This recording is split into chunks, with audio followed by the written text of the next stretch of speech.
नमस्कार, आप देख रहे हैं लाइव हिंदुस्तान। वक्फ संशोधन कानून की वैधता को चुनौती देने वाली याचिकाओं पर सुप्रीम कोर्ट में गुरुवार को लगातार तीसरे दिन सुनवाई चल रही है। तीसरे दिन सरकार की ओर से सॉलिसिटर जनरल तुषार मेहता अपना पक्ष रख रहे हैं। इसके पहले बुधवार को भी दिन भर उन्होंने इस कानून के पक्ष में दलीलें रखी थी।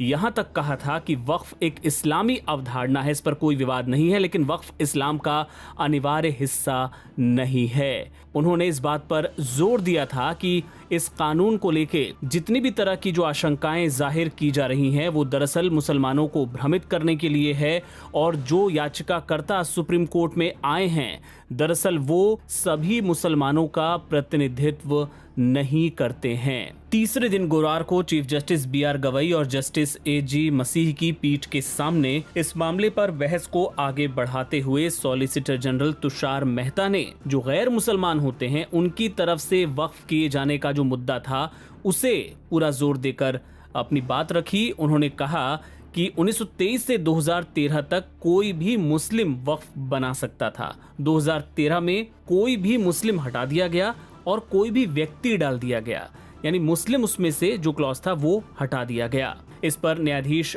मसीह ने कहा कि ये इस्लाम को मानने वाले व्यक्ति तक ही सीमित था। मेहता ने कहा कि अगर मैं हिंदू हूं और अगर वाकई में वक्फ बनाना चाहता हूं तो मेरे पास ये विकल्प है कि मैं ट्रस्ट बना सकता हूं। अगर हिंदू मस्जिद बनाना चाहे तो वक्फ क्यों बनाए? जब आप सार्वजनिक धर्मार्थ उद्देश्यों के लिए ट्रस्ट बना सकते हैं तो फिर वक्फ बनाना ही क्यों जरूरी है? इसके अलावा आज की सुनवाई के दौरान सॉलिसिटर जनरल जब अपनी बात रख रहे थे तो कपिल सिब्बल जो कोर्ट में मौजूद थे, जो कि मुस्लिम याचिकाकर्ताओं के वकील हैं, उनकी तरफ से कुछ बातों पर विरोध भी जाहिर किया गया। मसलन जो मेहता ने जब ये कहा कि 2013 से गैर मुस्लिमों को वक्फ बनाने की अनुमति दी गई थी जबकि 1923 से 2013 तक ऐसा नहीं था, इसका कपिल सिब्बल ने विरोध किया। उन्होंने कहा ऐसा नहीं है, 2010 में ही सुप्रीम कोर्ट ने फैसला दिया था कि गैर मुस्लिम व्यक्ति भी वक्फ बना सकता है। इसके अलावा सॉलिसिटर जनरल तुषार मेहता ने एक और महत्वपूर्ण मुद्दा उठाया। उन्होंने कहा कि अनुसूचित जनजाति को संवैधानिक आरक्षण प्राप्त है, संरक्षण प्राप्त है। अगर मान लिया जाए कि मैं कोई जमीन बेचता हूं और पता चलता है कि जमीन के लेन देन में अनुसूचित जनजाति का कोई व्यक्ति जुड़ा हुआ है और उसके साथ धोखा हुआ है तो उसकी जमीन वापस दी जा सकती है,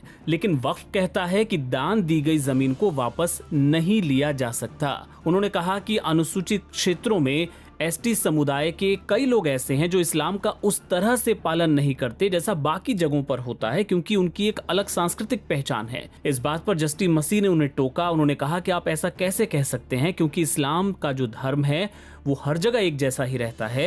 हालांकि सांस्कृतिक जो प्रथाएं हैं वो जरूर अलग अलग हो सकती हैं। तो इस मसले पर सुनवाई अब भी जारी है। इस पर क्या फैसला आता है, कोई अंतरिम आदेश आता है या नहीं, ये अपडेट्स आगे भी आपको देते रहेंगे। आप देखते रहिए लाइव हिंदुस्तान।